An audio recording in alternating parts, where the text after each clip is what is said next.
मुस्लिम league नून और peoples party Punjab assembly तहलील होने से बचाने के लिए मुतहरिक है। वज़ीर आज़म शहबाज शरीफ से आसिफ जरदारी की मुलाकात हुई।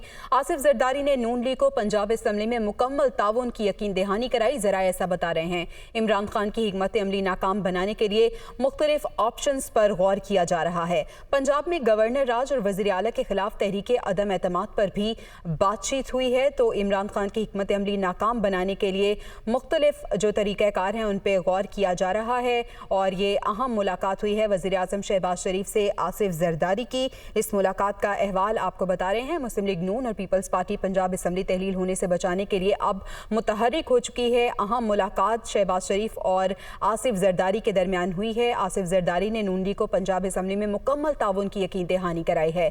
साथ ही साथ इमरान खान की हिकमत अमली नाकाम बनाने के लिए मुख्तलिफ ऑप्शंस पर गौर किया गया है। पंजाब में गवर्नर राज और वज़ीर आला के खिलाफ तहरीक अदम एतमाद पर भी इस मुलाकात में तबादला ख्याल किया गया है। आसिफ जरदारी ने नून लीग को पंजाब असम्बली में और गवर्नर राज के लिए जो मुख्तलिफ ऑप्शंस हैं उन पर गुफ्तगू की है। ये अहम मुलाकात हुई है आसिफ जरदारी और शहबाज शरीफ के दरमियान।